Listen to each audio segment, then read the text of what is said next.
Hi everyone, this is For the Love of Comics and welcome to the third installment of our bookshelf tours, a multi-part series of videos that when over will showcase the entire comics collection of For the Love of Comics. If you've missed the first two videos, Shelf 1 and Shelf 2, don't worry about it. It's bookshelf tours. You don't need to go in any particular order, but you can find them in this handy dandy playlist linked above. Unlike those videos, Shelf 3 does not contain any Marvel comics, any DC comics, any Image comics, and no Boom or Dynamite or Dark Horse comics either. Shelf 3 is dominated by indie publishers, in particular First Second Comics, who take up the entire top row of this shelf. It's a good thing that irrespective of thickness or page count, most First Second books are the same format, which makes them easy to store right next to each other. So if you're ready, let's jump into Shelf 3.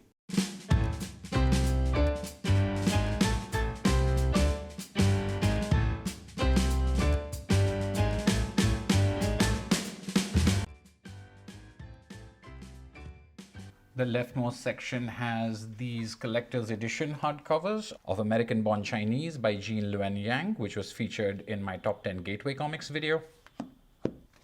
Klezmer by Johannes Farr, whose Rabbi's Cat I'm a big fan of, and I really like this book as well. It says Book 1, Tales of the Wild East, but I think there are more in French, but this is the only one that I've ever found in English. It's too bad there's not more because this is excellent. Then there's The Lost Colony, Book 1. The only Book 1 is in this hardcover. Books 2 and 3 were in paperback.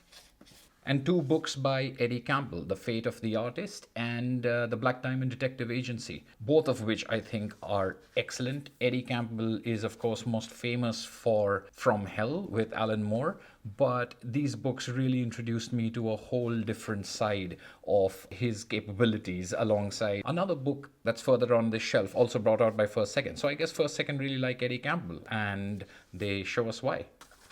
Then we have a regular dust-jacketed hardcover, Battling Boy by Paul Pope, which is quite a fun take on the kid superhero subgenre of superhero comics. Paul Pope does a really good job over here, and First Second has also brought out a sequel and a prequel, and those would be The Rise of Aurora West and The Fall of the House of West. Then there's Templar, which is a Knights Templar story, but it's sort of a heist story after the Crusades.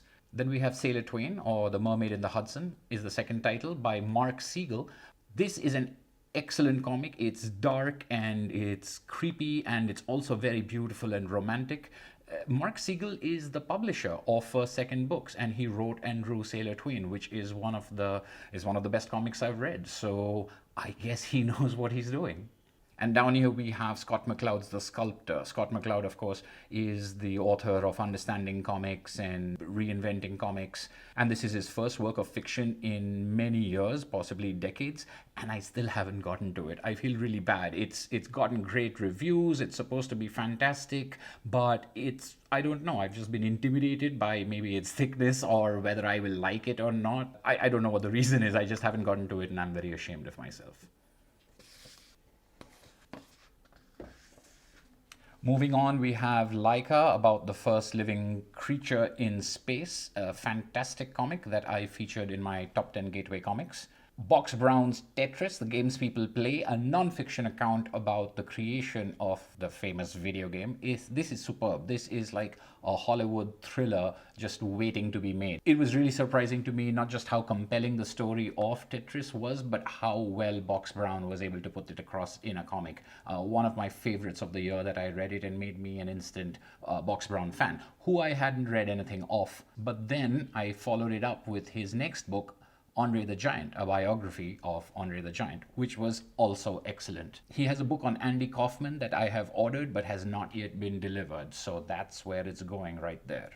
Then we have The Silence of Our Friends by Mark Long and Nate Powell. Nate Powell is famous for being the artist collaborator on the March trilogy by Senator John Lewis. But he's also the writer and artist of Any Empire and Swallow Me Whole, two fantastic comics that I really liked. So I picked this up for Nate Powell, and this was before March came out, and this is fantastic. I think I like this even more than I like March. It's a civil rights story, very powerfully told.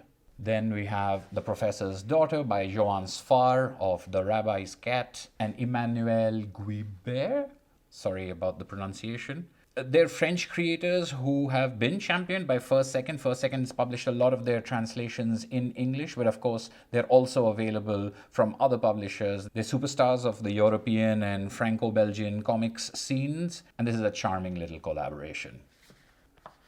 The Moon Moth is a fantastic adaptation of a Jack Vance science fiction story in a very unique way. It's a really cool comic. Genius by Steven Siegel and Teddy Christensen, who are frequent collaborators and have worked on so many great projects that it's a wonder that they're not more famous than they are. I mean they're famous, but you don't hear about the two of them the way you hear about some other writer-artist combos. And the two of them have really brought out so many good works, and Genius about plagiarizing Einstein is one of them. Bloody Chester is a violent and horror western story done in a very pleasing art style. And Three Shadows is one of the most poetic, lyrical, and heartbreaking comics that I've ever read. This book is out of print, which I think is a shame because this is a masterpiece of comics, in my opinion. Then we have 2 volumes of Tony Cliff's Delilah Dirk books, Delilah Dirk and the Turkish Lieutenant, the first book, and Delilah Dirk and the King's Shilling, which is the second book. The third book is out. I need to get it. I think it's called The Pillars of Hercules, and this is a great series. It's a rollicking, swashbuckling adventure with 2 very likable yet flawed protagonists. And right at the end over here is Lucy Nisley's Relish, which I also featured in my top 10 gateway comics. In general, First Second are a superb publisher of gateway comics. That doesn't mean that they're simple, it just means that they're so accessible and they're so appealing to all quadrants, as it were, that many of the books on this shelf could well serve as someone's gateway comics. And that's what makes them such a great publisher, because they work with some of the best artists and writers and create some fantastic stories, but are also incredibly open and inviting to new readers with the books that they publish. Immediately after Relish is Something New, also by Lucy Nisley, also autobiography. I found this to be less charming than Relish, but that's primarily because Relish is so wonderful, and probably the subject matter of this autobiography, getting married and the wedding arrangements, didn't appeal to me as much as the story of Relish's growing up with food did. Then the amazing, remarkable Monsieur Lyotard by Eddie Campbell and Dan Best. Another Eddie Campbell book that really expanded my idea of what the man is capable of. Then there are a couple of volumes of Tune, Book 1, Vanishing Point, and Book 2, Still Life. This is a funny sci-fi romp that I was quite enjoying. It's quite unique. It's got interesting layouts and it's got clever writing. The characters are likable. I think there might be more volumes than these 2 out. I'll have to look at it. It's been a while since I read Tune. Another book by Derek Kirk Kim, same difference. This is a used copy of Vampire Loves by Johann Sfar. I picked this up because I was looking for anything I could get my hands on by Johann Sfar, but this was really good. It's heartfelt, it's silly, it's funny, it's about a vampire and his various romantic entanglements and relationships. Surprisingly charming and wonderfully drawn. Another vampire story, completely coincidentally, Life Sucks by Jessica Abel, Gabe Soria, and Warren Pleece. Apollo and Louis Trondheim's Bourbon Island 1730, and a solo Louis Trondheim, Aileen, created as a comic book that was left on this planet by visiting alien children, so it makes completely no sense. Quite interesting. Leland Myrick's autobiographical Missouri Boy, Garage Band, and 3 paperback volumes of The Lost Colony. Then we have Anya's Ghost, which I recently featured as an honorable mention in my Best Comics for Kids video. And here we have volumes 1 and 2 of the Nameless City books. The first volume is The Nameless City, the second volume, The Stone Heart by Faith Erin Hicks. Wonderful world building, great characters, fun story. The third and concluding volume just came out this month or the month before, and I need to get it to finish the trilogy. Then we have Red-Handed by Matt Kindt. I love Matt Kindt. He's one of my favorite contemporary creators. And Red-Handed, The Fine Art of Strange Crimes, is a big reason why. There were 3 books, well, 2 books and a series. Mind Management was the series, Super Spy, and The Fine Art of Strange Crimes. These 3 convinced me that Matt Kindt is some sort of a genius, twisting stories, very clever, very fun to read. And this is one of the finest examples of how clever Matt Kindt's tightrope act is. And then some non-fiction, Primates, written by Jim Ottaviani and illustrated by Maris Wicks. Jim Ottaviani has written some fantastic non-fiction. I've got 3 or 4 of his books, and this one tells 3 separate stories of women who worked very closely with primates, including Diane Fossey and Jane Goodall. And then right at the end over here, we have a couple of Richard Sala. I love Richard Sala. You saw the Peculiar collection on shelf 1, and here we have Cat Burglar Black, which is a full story, and In a Glass Grotesque, which is a collection of short pieces. Both great examples of Richard Sala's wonderful art, lettering, and very quirky storytelling. And then we have the stack on this side of the shelf, which has another book by Ottaviani, and this time with Lee Myrick, whose Missouri Boy we'd seen earlier. Their collaboration in Feynman, the story of the Nobel Prize winning physicist, which is also one of my favorite comics, one of my favorite non-fiction works, and I think could be a great gateway comic, especially for those who love physics.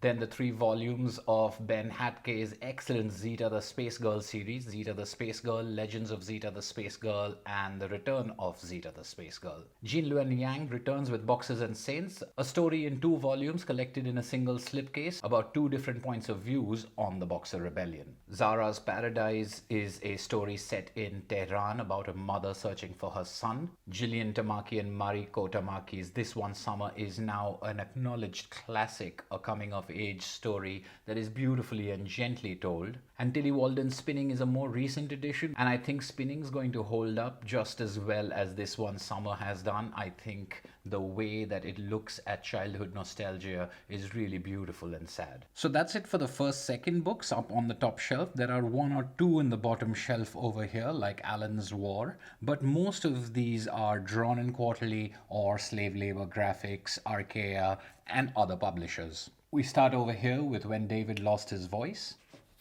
And then James Sturm's Market Day. He's sort of a modern day Will Eisner. I think many people have said that, but for very good reason. So if you're a fan of Eisner and have never tried Sturm, give him a shot. The Complete Don Quixote, adapted by Rob Davis. I actually got to this book only because of Rob Davis's later work, so I wasn't aware of this adaptation until I read The Motherless Oven and The Can Opener's Daughter. 2 books that really blew me away with their imagination and their style, and I had to try and find what else Rob Davis had done. Which led me to this older adaptation. Logicomics is a comic about philosophy and Bertrand Russell, subtitled An Epic Search for Truth, and was really very entertaining. Democracy, I think, is by the same authors as Logicomics, but I haven't been able to get to it yet. Alan's War is a first-second book by Emmanuel Guibert, in which he transcribes the memories of a GI, Alan Cope. I think there's a second part of this book, although I might be confusing it with something else. Then we have some issues of Drawn and Quarterly Showcase, book 1, 2, 3, and 4. Each volume showcases 2 or 3 upcoming artists, and this is where I've been introduced to a couple of people who've become my favorite, like Kevin Huizenga. Then a hardcover edition of My New York Diary by Julie Doucet. The first book of Clyde Fans, the long in serialization story by Seth. Killing and Dying by Adrian Tomine. Shortcomings, which was the first Adrian Tomine I ever read. Goliath, the first Tom Gauld I ever read, and still maybe my favorite Tom Gauld. And then we have some Dupuy and Barbarian stories. Although Haunted is just by Philip Dupuy. Get a Life by Dupuy and Barbarian. And the companion volume maybe later. And then we finish this section with 2 books by Joe Matt. One is Spent, and the other one Fair Weather. And then in the last section of the bottom shelf, we have 2 volumes of City in the Desert, published by Arachaia and by Mauro Rogers. I think there's supposed to be a volume 3, but either it never got published or it only got published as a all-in-one volume instead of it being a third separate volume. There's something that prevented me from continuing with this series, which I know I really liked. It had great art and it had interesting story. I guess I need to look into that. Then we get to my Guy Delisle collection. I'm a big fan of Guy Delisle. I've tried to collect all his non-fiction work in first edition hardcovers. So here we have Jerusalem, Hostage, which is his most recent work, Burma Chronicles, and Pyongyang and Shenzhen, the two books that really cemented my fandom for him. I also have Albert and the Others and Aileen and the Others, which are more comic and surreal than his non-fiction works. Over here we have a book by Luke Pearson, who's famous for the Hilda series, but Everything We Miss is a book for grown-ups and is a sad and poetic volume. It's very slim, but it's absolutely marvelous in the way that it spins its poetry. A beautiful book, highly recommended if you ever find it. Animal Crackers is a comic series by Jean Luen Yang, of whose we've seen a couple of other books. The Barefoot Serpent by Scott Morse is a very interesting biography of Kurosawa, very light, just a couple of pages really, interspersed with the story of a child on a beach. It's a very interesting experiment. It works beautifully and made me quite interested in seeing what else I could find by Scott Morse. Then we have some more Richard Sala. The Hidden is another collection of ghoulish stories, all of which are enjoyable, some of which are just outright fantastic. And Maniac Killer Strikes Again. As you can see, a ratty used copy I picked up in my Sala fandom.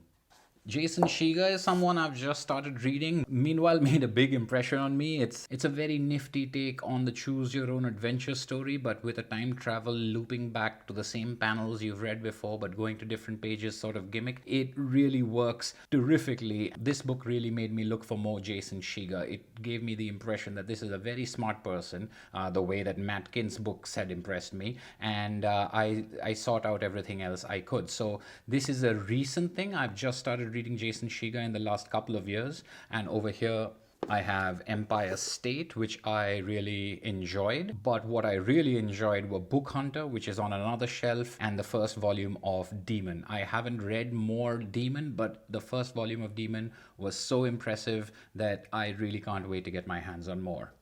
Another book by Steven Seagal, this time not illustrated by Teddy Christensen, but by Stefano Guadiano, Kafka.